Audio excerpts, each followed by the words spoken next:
Hey guys, what is up? Welcome back to 8 Ball Sports here with NFL results for Week 4. As this is something I'm going to be doing each week from now on, hopefully. Just recapping how I did and my predictions. If you haven't seen that video, be sure to go watch that. As you probably already know the results from the NFL this week, but just see, if I got them right.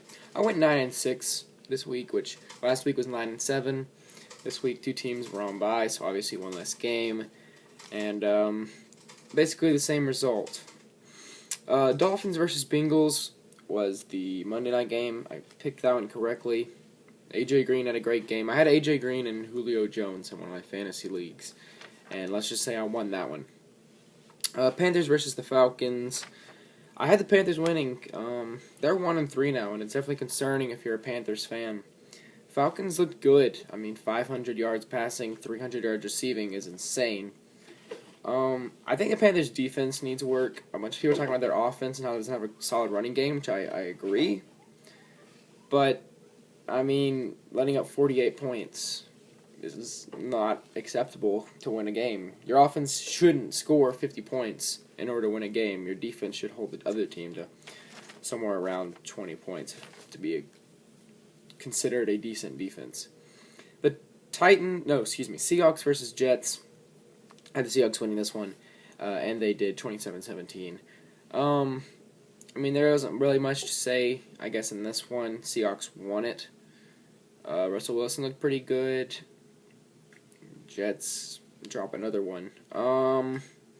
Titans-Texans. Now, I did have the Titans winning this game because I'm a Titans fan, and you could say it was biased. But I also had reason because I didn't have J.J. Watt. I thought maybe that our running game would work, which it did. DeMarco Murray had a great day. However, the Titans' offense did enough, and the special teams got him that big play with Will Fuller. And then we fired our special teams coach if we didn't get that alert. But, Titans, I had them winning. Texans obviously won. So, Bills-Patriots. I don't think anyone had this one happening. 16-0. The first time they've been shut out in, 19 years. I want to say it's all it was, maybe 20. A crazy game. If you're a Bills fan, your defense looked really good. Your offense still looked a little struggling, but the Patriots' defense is a solid defense. I actually didn't start Tyrod Taylor in one of my fantasy leagues because I thought he wouldn't do that good. He did okay. He got 22 points or something. Cowboys at the 49ers, and I had the Cowboys winning, and they did. I think that one was kind of a who's going, I don't know. I felt like the Cowboys were I was pretty sure the Cowboys were going to win that game, and they did. Cowboys looking good. Who do they play next week? The Bengals. Now, that's going to be a tough game. By the way, my NFL predictions video should be coming up tomorrow, Wednesday, as this video should be up Tuesday, and then there'll be a college football predictions video Thursday, as I'm recording these all in one night, so if you see why I'm wearing the same Wolverine and the same Marlins hat, that's why. Back on subject. Broncos versus Buccaneers. Broncos won. Simeon got hurt. Paxton Lynch did okay coming in.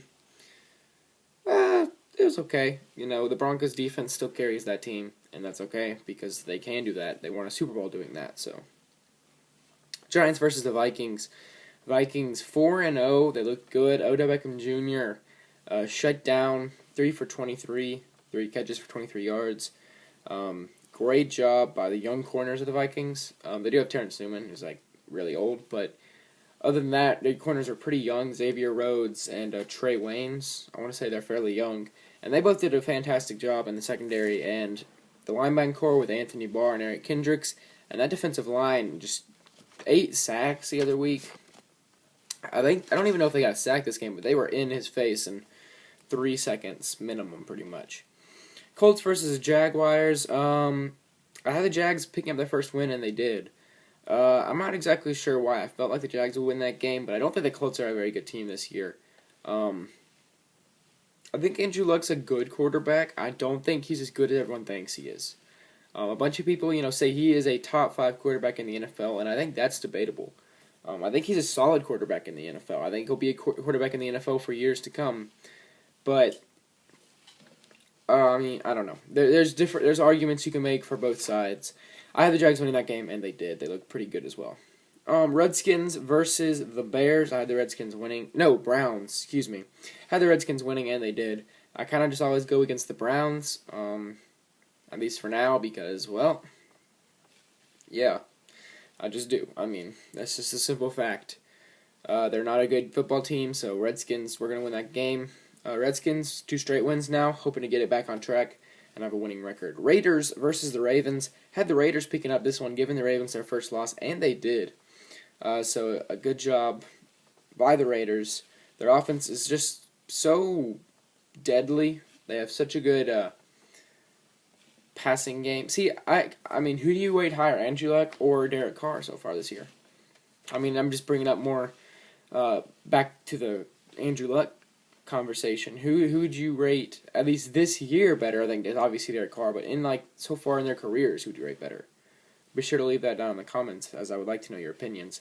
Michael Crabtree also went off in that game, 3 touchdowns. I was playing him in fantasy. I still won, so it's okay. But Lions versus the Bears. I had the Lions winning this game. Bears picked up the first win with Brian Hoyer, I believe, at quarterback, and he actually looked decent. I don't know. I feel like it's just that the Lions are bad, and not that the Bears are actually a decent football team. Sorry if you're a Bears fan. I don't think Hoyer is that good of a quarterback. I don't think the Lions have a good defense. I think the offense can stay with teams, but I don't believe that the defense is going to be holding back teams. Although it was a pretty low-scoring game, so never know, I guess. Saints versus the Chargers. Poor Charger fans. Had the win in the bag. All you had to do was just run out clock, and you fumble. Saints get the ball back. John Kuhn with 3 touchdowns. And the Saints pick up the victory. I did predict that right. I was getting a little scared. I saw the Chargers had like a 14-point lead with a little time left in the fourth, but Saints come back, or 13-point lead. Saints come back, win the game. Rams versus the Cardinals. Another one, kind of like the Bills, Pats. Don't really think anyone expected, even though the Rams were 2-1 coming into this game. I mean, I don't think anyone really thought their wins. That the Rams, I don't think anyone thinks the Rams are a legitimate playoff contender, but after the Cardinals win, I think it has to be in the discussion. They're 3-1. Their defense has looked great. Except for that 49ers game. Pretty much everyone's looked great. Obviously, their offense is still going to struggle. They still have Todd Gurley, but most teams are just putting 8 people in the box to stop Todd Gurley, and they're going to make Case Keenum, Jared Goff, whoever's throwing the ball, actually beat them through the air. But they've still gotten enough to get the win, so I don't know. Cardinals not looking good either, 1-3. I heard something. The Panthers and the Cardinals, the 2 teams that met in the NFC playoff game, or like the NFC Championship game last year, are both 1-3. So just fun fact there, I guess. The Chiefs versus the Steelers. Now, I did have the Chiefs winning because of their defensive performance last week, and I am never going to pick against the Steelers again, I guess, because they absolutely dominated. Their defense forced turnovers. Their offense just put it into the end zone like they do best. I thought they I think they did a great job of using both their running backs because D'Angelo Williams had been fantastic. The first 3 weeks, and they did a great job of getting Levy on the ball through the passing game, and then you got a decent amount of carries, but they also gave D'Angelo a right amount of carries, at least in my opinion. So once again, I went 9-6 this week, week 4 in the NFL. If you do my total thing, that makes me 18-13 in the past 2 weeks because I only started in week 3. Anyway, hope you guys did enjoy this video. If you did, be sure to leave a like. Be sure to subscribe to the channel for more content like this. There should be a Week 5 NFL predictions video out tomorrow. Be sure to check that out when it comes out, and I will see you guys later.